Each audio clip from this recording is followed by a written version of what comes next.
नमस्कार दोस्तों, मैं माला सियाल चैनल पर आपका स्वागत है। दोस्तों, उत्तर प्रदेश के झांसी से एक ऐसा मामला सामने आया है जहां एक लड़की जो कि मुस्लिम धर्म से होती है और एक हिंदू लड़के से भागकर शादी कर लेती है और शादी के 1 साल के भीतर ही वो लड़की आत्महत्या कर लेती है।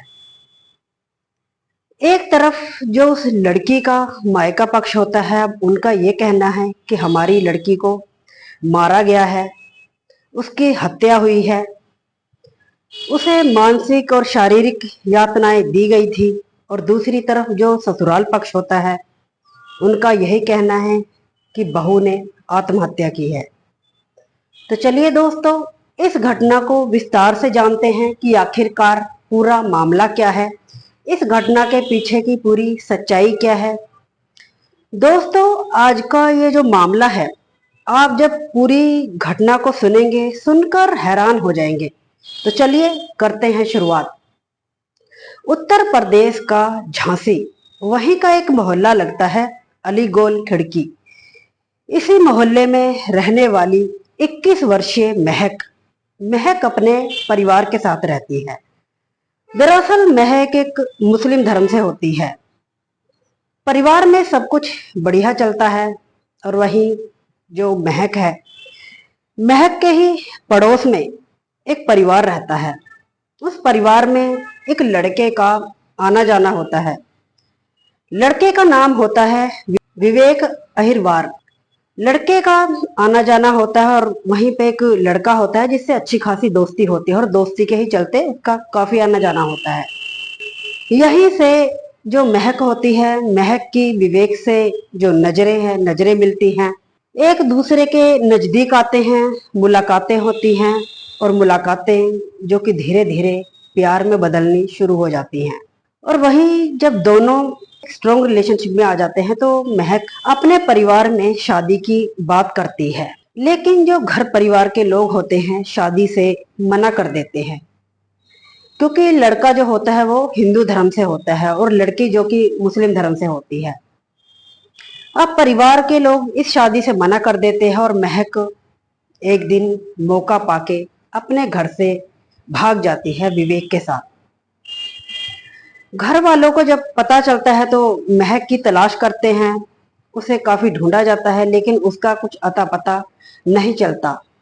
अब घर परिवार वाले थक हार कर बैठ जाते हैं। जब उन्हें कोई रास्ता नजर नहीं आता तो वो वहीं के पुलिस थाना पहुंचते हैं और वहां जाकर कंप्लेन दर्ज करवाते हैं, लेकिन पुलिस भी इस मामले में कोई कार्यवाही नहीं करती और वहीं घर परिवार वाले आराम से बैठ जाते हैं। और इस घटना के लगभग 2 महीने बाद पता चलता है कि महक ने विवेक से शादी कर ली। 7 मार्च 2024 में, पिछले वर्ष, महक विवेक से शादी कर लेती है और वहीं का एक मोहल्ला लगता है इमलीपुरा। उसी इमलीपुरा में अपने पति विवेक के साथ रहती है और वहीं जो कि उसका ससुराल भी होता है। सब कुछ ठीक चलता है और थोड़े ही समय बाद जो महक होती है, महक का अपने परिवार में आना जाना शुरू हो जाता है। कुछ महीने तो चीजें ठीक ठाक चलती हैं, लेकिन जैसे जैसे दिन गुजरते हैं, महीने गुजरते हैं, कि महक के ससुराल वाले उसे मानसिक और शारीरिक यातनाएं देना शुरू कर देते हैं। कहीं पैसों की मांग करते हैं और कहीं घर की जरूरतों को लेकर मांग करते हैं। एक बार तो ऐसा होता है कि जो उसके ससुराल वाले होते हैं एक फ्रिज की मांग करते हैं और जो महक की जो घर की स्थिति होती है, माई की स्थिति कुछ खास नहीं होती। अब जैसे तैसे करके पैसे इकट्ठे करके एक फ्रिज का इंतजाम करते हैं और महक के ससुराल वालों को देते हैं। लेकिन इसके बाद भी उनकी मांगे जो कि थमी नहीं, कम नहीं हुई, उनकी मांगे बढ़ती ही चली गई। लेकिन महक ने जब अपने ससुराल वालों को मना कर दिया कि मैं अब अपने परिवार वालों से कुछ नहीं मांगूंगी, कोई मांग नहीं करूंगी, तो वहीं घर परिवार वाले, उसके जो ससुराल वाले होते हैं, उसे मारते हैं, पीटते हैं और यहाँ तक कि खाना पीना भी देना बंद कर देते हैं। और एक दिन तो ऐसा आता है कि जब जो महक होती है घर परिवार को बिना बताए अपने मायके में आ जाती है और मायके में आकर अपने माता पिता को पूरी बात बताती है। मायके वाले महक को उसके ससुराल भेजने से मना कर देते हैं। जब कुछ दिन निकल जाते हैं तो वहीं जो महक का ससुराल होता है, ससुराल वाले जाते हैं महक के मायके में और उसे काफी मनाने की कोशिश करते हैं। लेकिन जो महक होती है वो फैसला कर चुकी थी कि मुझे अब अपने ससुराल नहीं जाना। लेकिन घर परिवार वाले यही सोचते हैं कि कब तक बेटी घर बैठी रहेगी, बेटी को तो एक ना एक दिन अपने ससुराल जाना ही पड़ेगा। अब जैसे तैसे करके महक को मनाते हैं और उसके ससुराल उसे भेज देते हैं। और ससुराल जाने के बाद महक कुछ दिन तो अच्छे से निकल जाते हैं, लेकिन फिर से ससुराल वाले उसे मानसिक और शारीरिक यातनाएं देना शुरू कर देते हैं। बात है 9 अक्टूबर 2025 की। जो महक के ससुराल वाले होते हैं इंदौर में मेहनत मजदूरी के लिए चले जाते हैं। अब जो महक होती है अपने ससुराल में अकेली होती है। अब एक सूचना मिलती है, 12 अक्टूबर 2025 दिन रविवार होता है। पता चलता है कि महक ने फांसी लगा ली, आत्महत्या कर ली। अब जब महक के परिवार वालों को ये बात पता चलती है तो घर में कोहराम मच जाता है। अब जो मायका पक्ष आनन फानन में महक के ससुराल पहुंचते हैं। अब जब महक के ससुराल वालों को ये बात पता चलती है तो ससुराल वाले भी घर वापस लौट आते हैं। लेकिन जो महक का मायका पक्ष होता है, अब उनका यही कहना है कि जब तक हम उसके ससुराल पहुंचे तो हमारी बेटी को जो कि पोस्टमार्टम के लिए भेज दिया गया। और वहीं उनका यह कहना है कि हमारी बेटी जिसने कि आत्महत्या नहीं की बल्कि उसको मारकर फांसी के फंदे पर टांगा गया है। और वहीं जो माँ है उसकी अब जो पुलिस थाना के चक्कर लगा रही है और अब उसका यही कहना है कि मेरी बेटी को मारा गया है।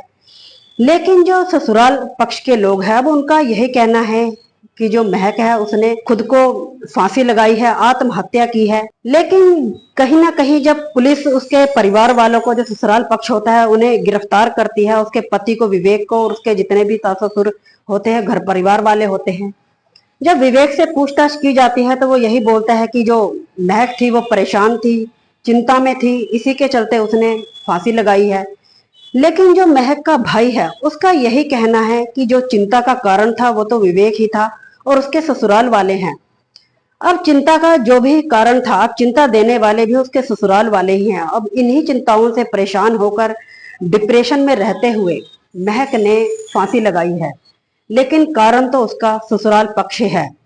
और वहीं जो पुलिस होती है इस मामले की छानबीन करती है। लेकिन फिलहाल जो बातें निकलकर सामने आई है, जानकारी सामने आई है, तो पता चलता है कि महक ने फांसी लगाई है, जिसमें कि ससुराल वालों का कोई हाथ नहीं है। लेकिन लगातार जो महक के मायके के पक्ष के लोग हैं उनका यही कहना है कि हमारी बेटी को मारा गया है, उसे मारकर फांसी के फंदे पर टांगा गया है।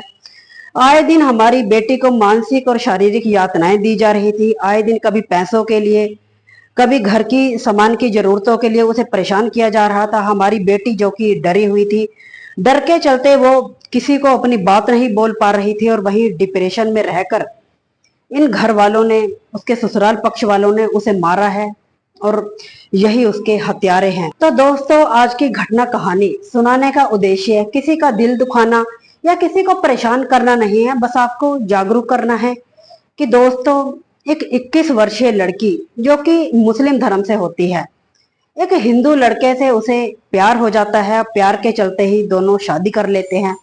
शादी करने के बाद कुछ महीने तो ठीक ठाक निकल जाते हैं, अच्छे खासे निकल जाते हैं, क्योंकि नई नई शादी होती है। लेकिन जैसे जैसे दिन गुजरते हैं, महीने गुजरते हैं, एक शादी की जिम्मेदारियां आती हैं, तो वहीं फिर दोनों में लड़ाइयां होती हैं, झगड़े होते हैं। और जो ससुराल पक्ष के लोग होते हैं अब उसे पैसों के लिए, कभी घर की जरूरतों के लिए परेशान करते हैं। लेकिन जो महक का मायका पक्ष होता है वो इतने स्ट्रोंग नहीं होते, उनकी कोई घर की स्थिति कुछ खास नहीं होती। अब जैसे तैसे करके वो एक फ्रिज का इंतजाम करते हैं और अपनी बेटी को देते हैं। लेकिन लगातार उनकी मांगे बढ़ती गई और वहीं जब परेशान होकर महक ने फांसी लगा ली। अब जो दोनों बातें निकलकर सामने आ रही हैं और वहीं एक तरफ जो मायका पक्ष है उनका यह कहना है कि उसके ससुराल वालों ने उसे मारा है, मारकर उसे फांसी के फंदे पर टांगा है। और वहीं जो ससुराल पक्ष के लोग हैं उनका यही कहना है कि महक ने खुद को फांसी लगाई है, उसने आत्महत्या की है। अब दोनों ही बातें सामने आ रही हैं। और वहीं जो पुलिस होती है उनका यही कहना है कि जो महक है, अगर उसके घर परिवार वालों की कोई लिखित शिकायत आती है तो हम इस मामले की और जो गहराई से जांच पड़ताल करेंगे और जो भी कातिल होगा उसे कड़ी से कड़ी सजा दी जाएगी। तो दोस्तों, आपको यह जानकारी कैसी लगी कमेंट सेक्शन में जरूर बताइएगा। मिलते हैं किसी और नई वीडियो में। तब तक के लिए नमस्कार। अपनों का ख्याल रखें, सुरक्षित रहें।